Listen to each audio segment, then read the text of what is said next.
I poisoned my sister's champagne flute at her wedding reception, watching the bubbles rise like tiny accusations as she toasted her perfect life, the one she'd stolen from me brick by bloody brick.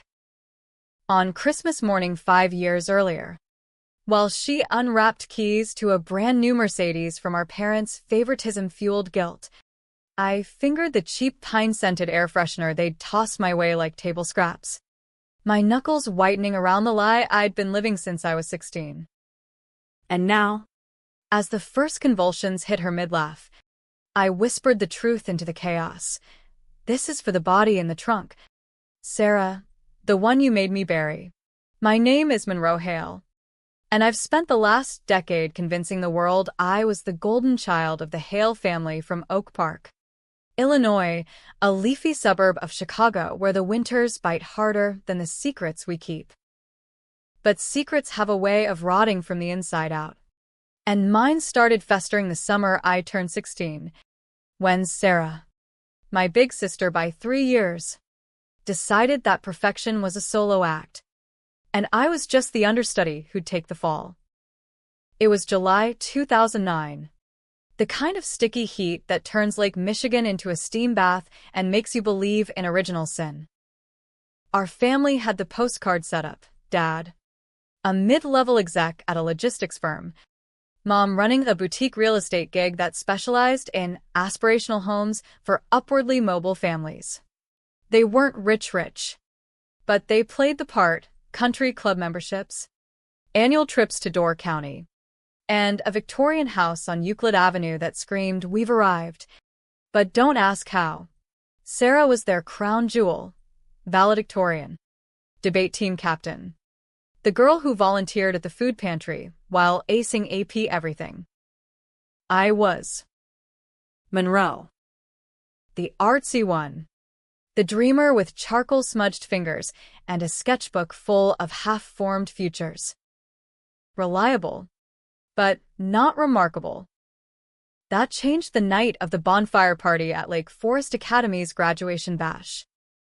Sarah had just graduated, her cap tassel swinging like a noose as she dragged me along as her +1 chaperone. Code for keep an eye on your wild little sister so I don't get blamed if shit hits the fan. I was 16. Invincible in that teenage way. Nursing a stolen beer and flirting with boys who smelled like Axe body spray and bad decisions. Sarah, though, she was on a mission. College scouts from Northwestern were there, and she needed to dazzle. But dazzle turned to desperation when she cornered Tommy Whitaker, the star quarterback with trust fund eyes, in the shadows by the boathouse. I didn't see it happen, not the whole thing. But I heard the slaps, the muffled pleas, the way Tommy's laugh curdled into something uglier. Sarah stumbled out later, her sundress hiked up unevenly, mascara tracks carving rivers down her cheeks. She found me by the fire, grabbed my arms so hard her nails drew blood, and hissed, "You saw nothing. Swear it, Monroe. Or we're both done." I swore. What else could I do? She was Sarah Hale, the untouchable. But Tommy didn't stop at whispers. By morning, rumors swirled like smoke. Sarah had been asking for it, playing the coquette too hard. Our parents got the call from the academy dean. Discretion was key, but expulsion loomed if she didn't step back. Dad's face turned the color of ash. Mom started popping Xanax like Tic Tacs. Sarah, ever the strategist, spun it, a tragic misunderstanding. A boy with too much beer and not enough sense. But the real bomb dropped when Tommy's dad, some hotshot lawyer from the North Shore, threatened a civil suit. Promiscuity on school grounds, he called it. Our boy's future can't be tainted by your daughter's games. That's when Sarah flipped the script. Not on Tommy, on me. Monroe was there, she told our parents over a tense family dinner, her voice breaking like fine china. She egged him on, laughing while it happened. I tried to stop it, but she said it was just a joke. I sat there, fork midway to my mouth, the spaghetti tasting like bile. Mom's eyes filled with that disappointed pity. Dad slammed his fist, roaring about disgracing the family name. I denied it, of course, screamed until my throat rawed, but Sarah had planted the seeds. Texts from friends I'd never met, blurry photos from the party showing me near the boathouse Sarah's doing. I later learned. By week's end, I was the villain, shipped off to a therapeutic boarding school in rural Wisconsin, my college dreams deferred, my reputation a smoldering ruin. But that was just the appetizer. The main course came 6 months later, in the dead of a February blizzard. Sarah called me at the school, her voice a wire-thin plea. "Monroe, I need you." "It's Tommy. He won't stop. Last night, he showed up at the house. Dad's away on business. Mom's at her sister's. Please." I hitchhiked the 200 miles back to Oak Park, half frozen and heartsick, arriving to find Sarah pacing the kitchen, a bottle of Grey Goose half empty on the counter. Tommy was upstairs, she said, drunk, aggressive, refusing to leave. "I can't call the cops," she sobbed. "It'll drag everything up again." I should have walked away. But blood's thicker than common sense, and I was still the little sister playing hero. We crept upstairs, me clutching a baseball bat from the hall closet like it was Excalibur. Tommy was sprawled on her bed, reeking of bourbon and entitlement, mumbling slurs about finishing what we started. Sarah hovered behind me, whispering directions. "Just scare him. Get him out." But fear's a funny thing. It sharpens some edges and dulls others. I swung the bat, not to kill, but to warn. It connected with his temple, a sickening crack like splitting firewood. He went down hard, eyes rolling back, blood trickling from his ear. Panic hit like a freight train. Sarah screamed, then clamped a hand over her mouth. "Oh God. Monroe, what did you do?" We checked his pulse, faint, but there. No ambulance, that would mean questions. Cuffs. The whole Hale empire crumbling. Instead, we dragged him, 2 girls, grunting and slipping in the blood, to the garage. Sarah popped the trunk of Dad's old Ford Taurus, the one he never drove anymore. "The quarry," she gasped. "It's deep enough. No one dives there in winter." I don't remember the drive. Just the crunch of snow under tires, the wind howling like a banshee, and Sarah's hand on my knee. "We'll fix this together. You're saving me, saving us." We weighted him with cinder blocks from the shed, wrapped him in a tarp that smelled of mildew and regret, and shoved him into the black water of the gravel pit off I-94. The splash was swallowed by the storm, and as we sped home, Sarah hugged me tight. "My hero," she murmured. "No one will ever know." But they did know, sort of. Tommy vanished, chalked up to a runaway rich kid on a bender. His family hired PIs, but the quarry stayed frozen. Secrets safe under ice. Sarah? She blossomed. Accepted to Northwestern on a sob story scholarship, overcoming trauma, and parlayed it into a fast-track journalism gig at the Tribune. I rotted in that Wisconsin hellhole. Therapy sessions drilling aggression issues into my skull. Emerging at 18 with a GED and a rap sheet of incidents that scared off every college app.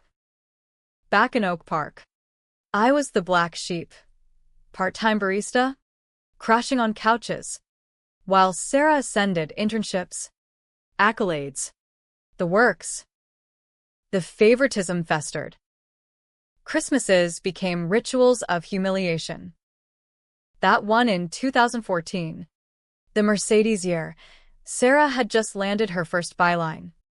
A puff piece on resilient young women. Mom and Dad, beaming, gifted her the car.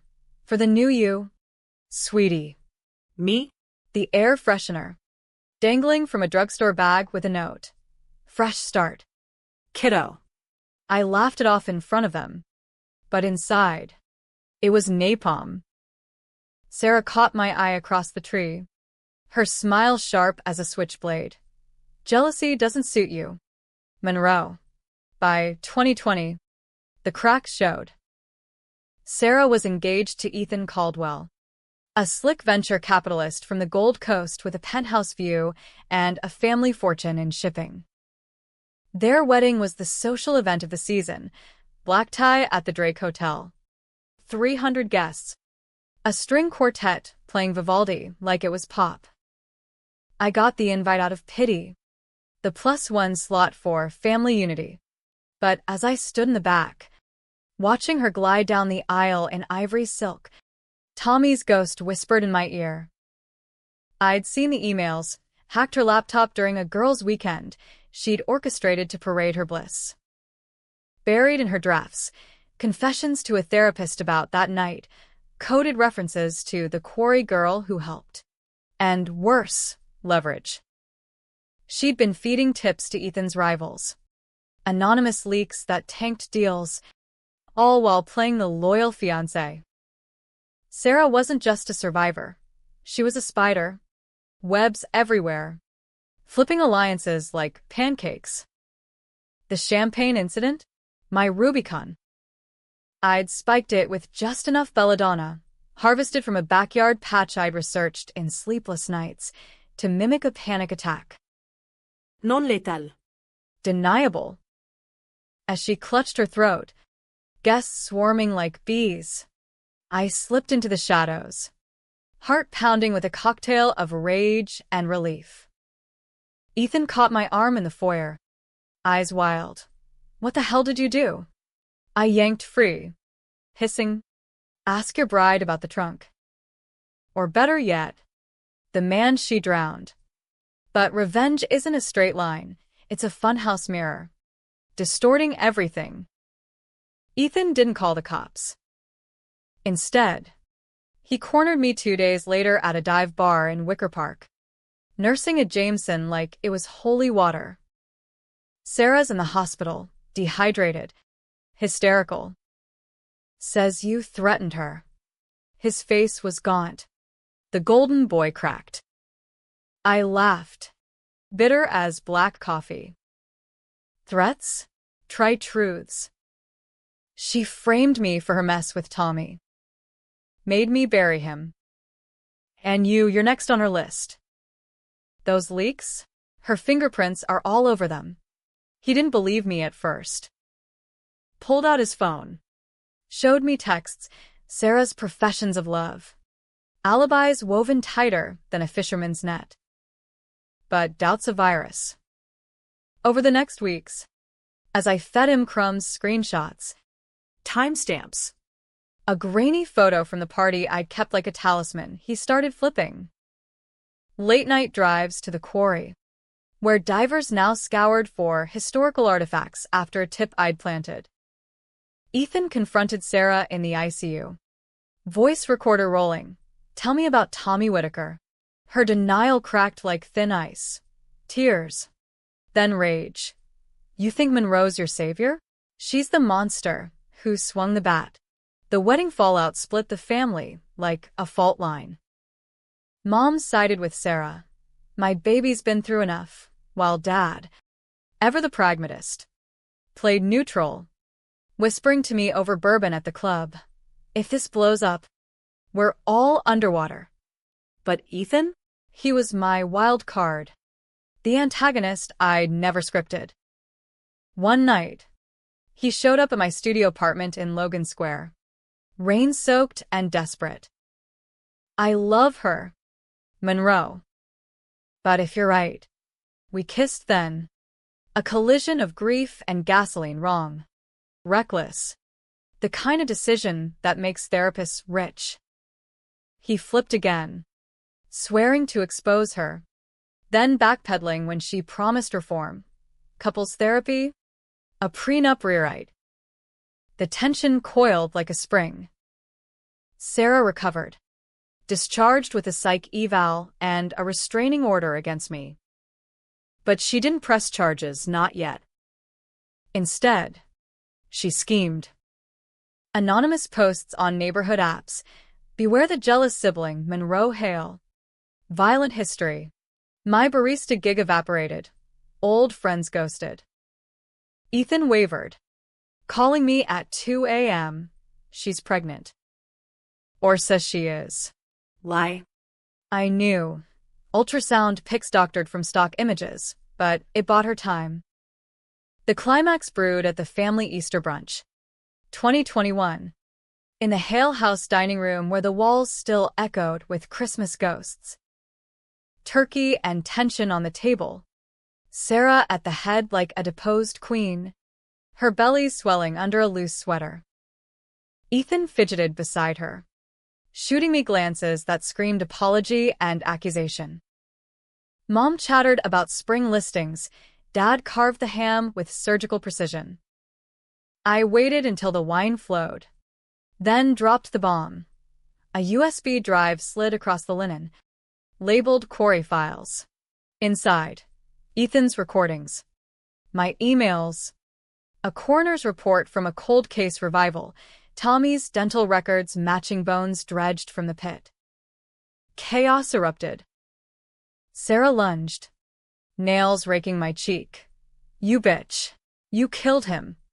Ethan froze, then shoved back. Did she? Or did you make her? Mom fainted into her potatoes. Dad bellowed for silence. In the melee, Sarah confessed, not all, but enough. I was scared. Tommy was a monster. He deserved it. But the twist? The bat wasn't mine.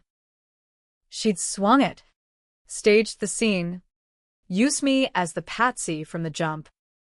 You were always the expendable one, she spat, blood on her lips from a split knuckle. The family fixer. The room polarized. Ethan grabbed her arm. Protective or possessive. Mom wailed for Sarah. The victim reborn. Dad eyed me like a liability. And me, I stood there, the avenger unmasked, realizing the revenge tasted like ash. No one was clean. Sarah's betrayal a black hole. Ethan's flip-flops a coward's dance. My poison a desperate grasp at justice. The cops swarmed by noon, tips from Ethan. Or Sarah. Charges flew. Manslaughter for us both. Conspiracy. The works. But in the interrogation room, mirrors reflecting my hollow eyes. Sarah flipped one last time. Monroe did it all, she told the detectives. Tears Oscar-worthy. I was covering for her, my little sister. The real killer. They bought it. At first. Bail denied for me. The flight risk with the violent past. Sarah walked, testifying in a plea deal that painted her as coerced.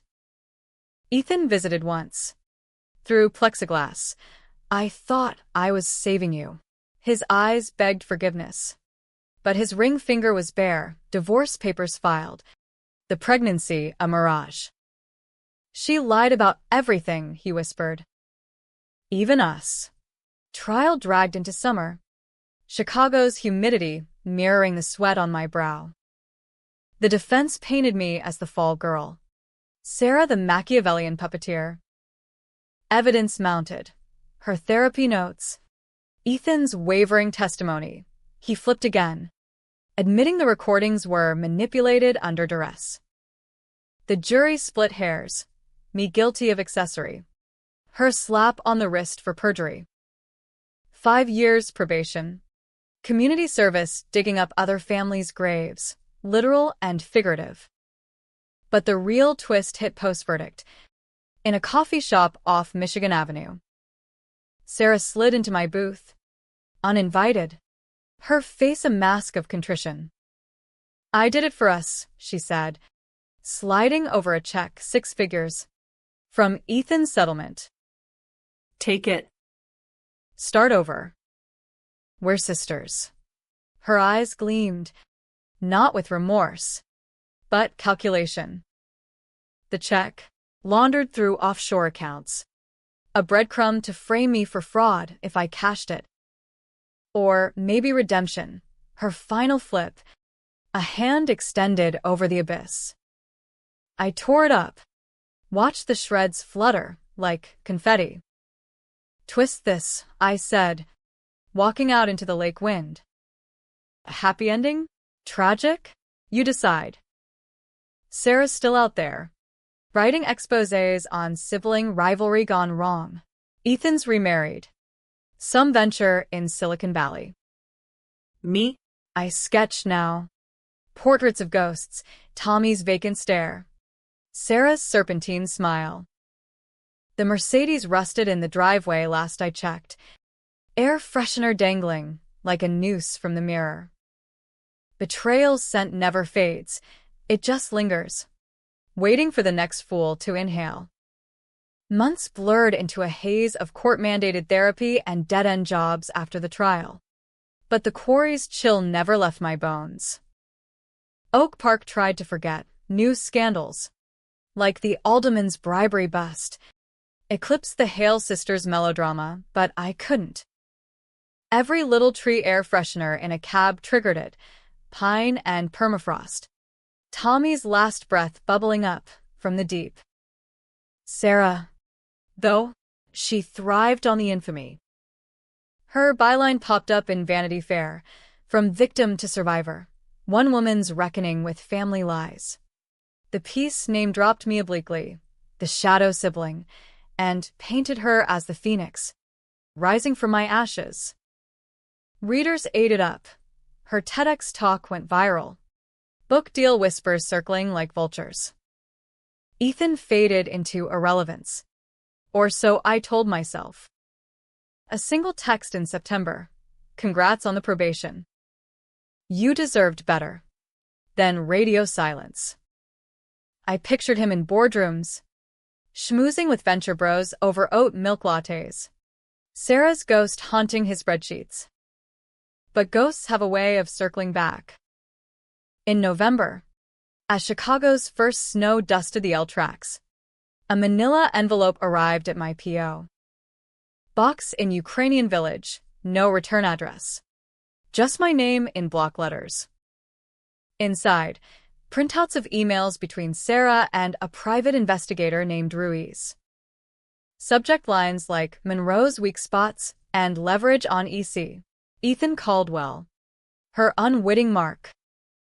Ruiz's reports detailed my post-trial life, bar shifts at a dive called the Rusty Nail, sketches sold on Etsy for beer money, a one-night stand with a tattooed musician who'd ghosted by dawn. But the kicker? Surveillance photos of me meeting Ethan at that coffee shop, blurry shots from across the street, angled to suggest intimacy. Sarah's notes in the margins, used for custody battle if needed. Paint her as unstable aunt. Custody? The fake pregnancy ploy had evolved. She'd miscarried publicly for sympathy points, but now claimed a miracle second chance. Ethan's sperm donor donation. Allegedly, twisted into co-parenting drama. Rage simmered, but I played it cool.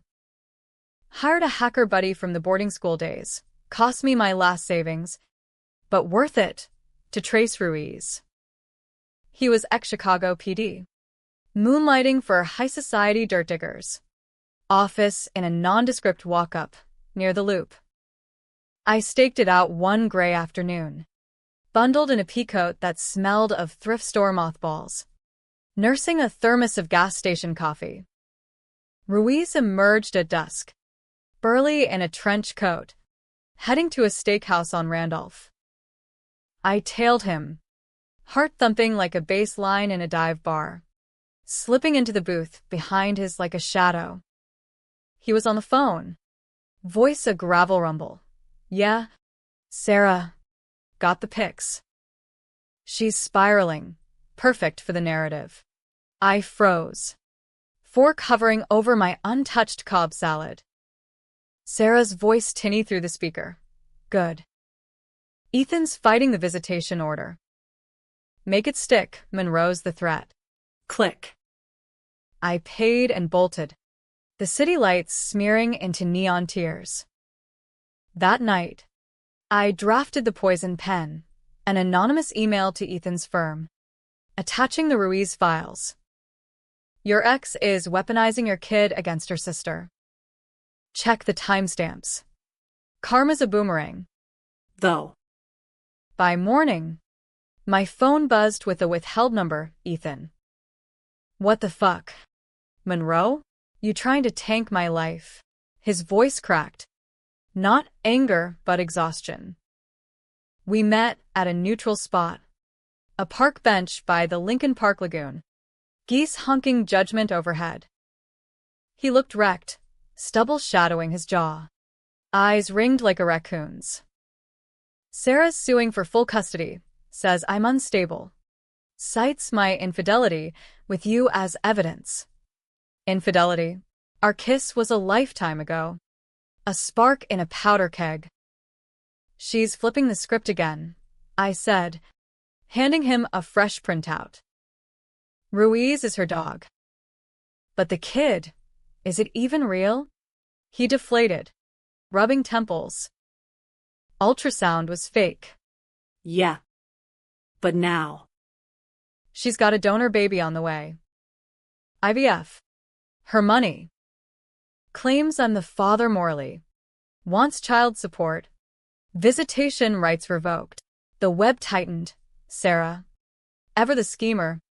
Birthing a legacy to bind him. Bleed him dry.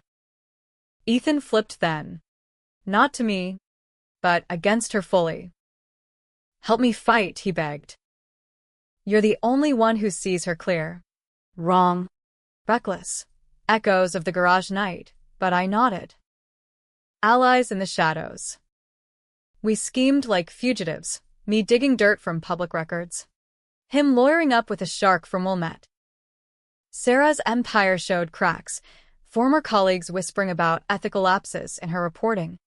A lawsuit from a source she'd burned. But she countered viciously. My probation officer got a tip. Hale's associating with felons. Ethan's PI.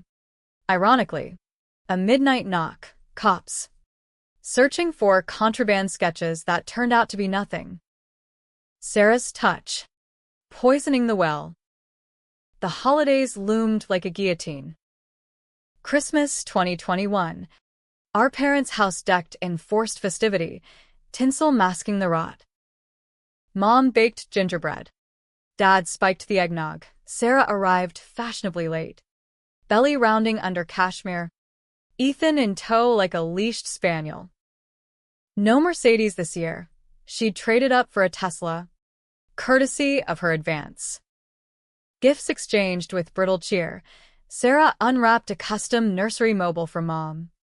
All silver stars and whispers of grandbaby dreams. Me? A leather-bound journal from Dad. For your thoughts. The air freshener gag was retired. But the subtext screamed, still the afterthought. Dinner devolved into ambush. Sarah raised her glass, mocktail, for the little one and toasted. To family, resilient and renewed. Her eyes locked on mine. Daring. Ethan shifted, then blurted. Renewed how? By blackmailing me into paternity. The table froze. Mom's fork clattered. Dad choked on ham. Sarah's face morphed. Hurt Dota harpy in seconds. Ethan. Not now, but he was unleashed. Slamming the table. Tell them about Ruiz. About framing Monroe for Tommy. I watched. Breath held. As the dominoes toppled. Sarah's denial fractured. It was protection. Monroe's the one who bashed his head. She's violent. Mom gasped. Clutching pearls. Dad's face purpled. Enough, he roared. This family's a goddamn circus. But Sarah flipped masterful, tears streaming, hand on belly. He's gaslighting me for the baby. Call the police. Ethan bolted for the door. I followed, slipping him a burner phone in the foyer. Outside, snow swirled, muffling sirens in the distance, her preemptive 911. No doubt. We ran him to his lawyer, me to a motel off the Eisenhower, the kind with hourly rates and buzzing neon. My phone lit up. Mom's text. Come home.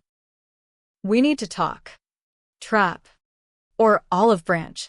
I ghosted it, holding up with takeout lo mein and case files. Ethan's updates came in bursts. Custody hearing set for January. Sarah pushing for emergency order. She's testifying you're a danger, cites the bat. The poison. The belladonna? She'd spun it as attempted murder. Evidence planted in my apartment during a welfare check. New Year's Eve. The city popped with fireworks. But my world imploded. A knock, not cops, but Sarah. Alone. No entourage. Coat dusted with flurries. Truce, she said, slipping inside before I could slam the door. The room reeked of stale smoke and regret. She perched on the bed like a queen on a throne of threadbare quilts. Ethan's ruining everything. The baby's innocent. Help me bury this. Her hand on her stomach, eyes pleading. Flip number infinity. Victim mode engaged. I laughed. Hollow. Barry? Like Tommy? She winced, then hardened. That was survival. You were strong, I wasn't. Now. With the kid. I need you. Monroe. Like old times. The check from trial? Forgotten. Or forgiven. She pulled an envelope from her purse. Ultrasound pics. Real this time. Heartbeat flickering like a promise. Join me. Coants. Or whatever. Mom wants it. Temptation clawed. Family.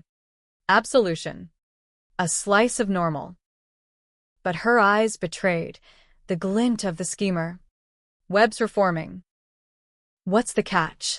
I pressed. She smiled. Serpentine. Sign this, non-disclosure. For the baby's sake. The fine print, waiver of claims against her. Plus a clause tying me to Ruiz for security. Cage. Gilded. I burned it in the sink, watching flames dance. Get out. She did. But not before hissing. You'll regret this. Blood's thicker. But mine's royal now. Door slammed. I collapsed. The motel's hum a dirge. Dawn brought warrants, Sarah's testimony. Ethan's flip under pressure, a bribe, a threat to the firm. Arrested in cuffs. Paraded past gawking clerks. The year turning without mercy. Jail's a great leveler. Orange jumpsuits and fluorescent buzz stripping pretensions bare. Cook County Women's. A concrete hive off California Avenue. Swallowed me whole in January 2022. Probation revoked. New charges. Harassment. Conspiracy to defame. Sarah's handiwork. Her TEDx glow amplifying the narrative. My sister's vendetta endangers my unborn child. Pundits on Fox and CNN debated it. Sibling wars. Justice or jealousy? While I paced a 6x8 cell, sketching ghosts on toilet paper with smuggled pencils. Ethan visited twice, separated by glass and regret. First time. He was fire. I'm countersuing custody. Assets. The works. Her lies are crumbling. Proof trickled in, Ruiz turning state's witness, spilling on her pay-for-dirt ops. But the second visit? Ash. She's accelerating the birth, C-section next week. Claims stress from you. His voice broke. I pressed palm to glass. Fight for the kid. Not me. He nodded. But his eyes said goodbye, flipping final. Self-preservation over solidarity. Family fractured further. Mom's smuggled letters. Sarah's a mess. Bed rest. Hysterics. Come to your senses. Dad? One terse note. Lawyers say settle. Protect the legacy. Legacy, the Hale name. Untainted. Even if it meant sacrificing the black sheep. I refused. Prosenhirins. Cross-examining Sarah's parade of experts, shrinks deeming me delusional, PIs swearing to my stalking. She testified in pearls and poise. Hand on belly. Monroe's always envied me, from the Mercedes to my life. Tommy was her rage. Not mine. The courtroom. A wood-paneled coliseum in the Daily Center. Polarized like a bad divorce. Pro-Monroe faction. Women's advocates chanting, believe the framed sister. Ethan's allies leaking her emails. True crime pods decrying my bitter spinster trope. Sarah's fans hailing her brave mom. Judge Harlan. A grizzled ex-prosecutor with a bourbon nose. Banged gavel through the circus. This ain't Maury. Folks. Twist dropped mid-trial. Courtesy of an unlikely mole, Tommy's sister. Lila Whitaker. She'd lurked in the gallery. A ghost from the North Shore. Nursing her own grudge, Tommy's disappearance derailing her law school dreams.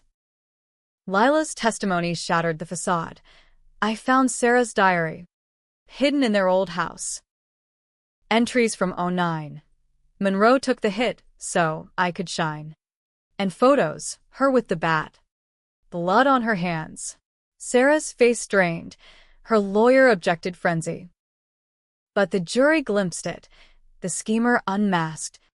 Flips exposed as fabrications. Deliberations stretched 3 days. Chicago thawing into mud season outside. Verdict: mistrial on conspiracy. Hung jury. 6-4 split. Me? Acquitted on harassment. Evidence too tainted by her games. Sarah? Subpoenaed for perjury probe. Her book deal vaporized. Ethan won emergency custody pending DNA. Turns out. Donor sperm. No ties to him. But her manipulations cost her visitation. The baby girl arrived March 15th. A squalling 7 pounds named Eliza Hale Caldwell. Caught in the crossfire. Freedom tasted like rain-slick streets and anonymity. I vanished to Milwaukee. A studio above a bookstore on Brady Street. Sketching commissions for tourists, lighthouses, not hauntings.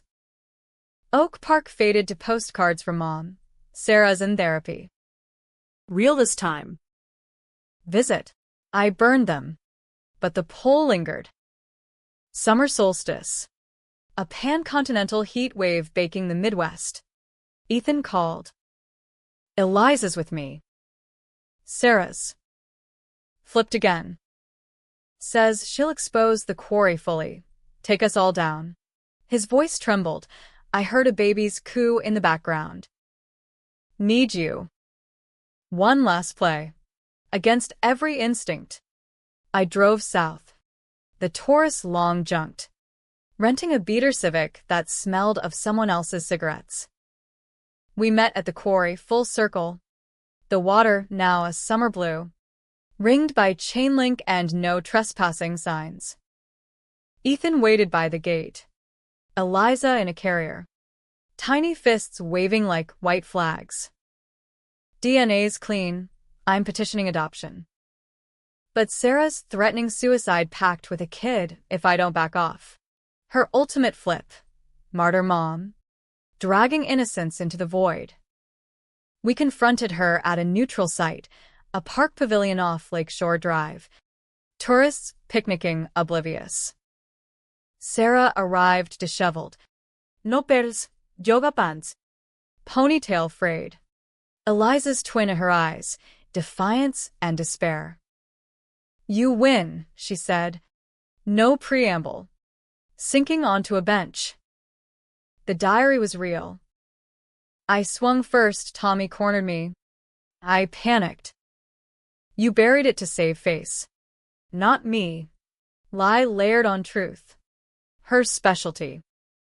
Ethan tensed. I knelt, meeting her gaze. End it. Sign the papers. Let the kid go. She laughed. Cracked porcelain. And what? Fade like you? No. We're Hales. We burn bright or not at all. Hand in pocket knife? Pill bottle? The air thickened. Tension a third presence. Ethan stepped forward. Sarah. Please, she whirled. Eyes feral. You flipped for her? After everything. The baby fussed. A jogger paused. Sensing drama. My move then, controversial. The kind that splits dinner parties. I pulled the air freshener from my pocket. The one from that Christmas. Pine faded to ghost. Remember this? Table scraps. Dangled it like a talisman. Her face crumpled, not rage, but memory's weight. I hated you for it, she whispered. But I hated me more. Flip final, not suicide, but surrender.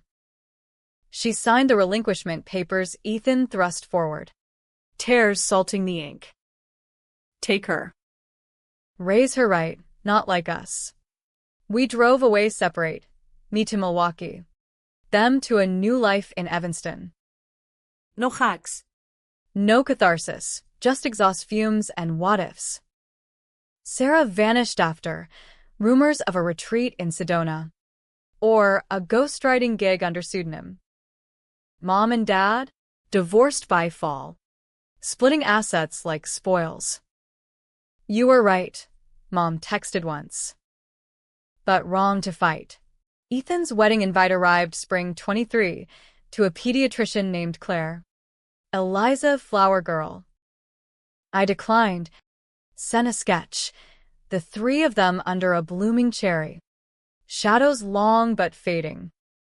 Now. December 25. 3 years post-verdict. I'm 32. The scars scabbed but itchy. Milwaukee suits me. Breweries and lake breezes. Anonymity in crowds. I teach art at a community center. Kids with crayons dreaming bigger than grudges. Christmas approaches. The radio croons Bing Crosby. But I tune to podcasts on cold cases. Tommy's file closed. Manslaughter. Mutuel combat. Sarah's plea netting time served. The twist? A package last week. No sender. Wrapped in butcher paper. Inside. Keys to a used Subaru. Practical. Unflashy. And a note in Sarah's script. Fresh start. No strines. S. Flipped one last time. Bribe. Or bomb. I drive it today. Windows down. The air clean of pine. No scent lingers forever.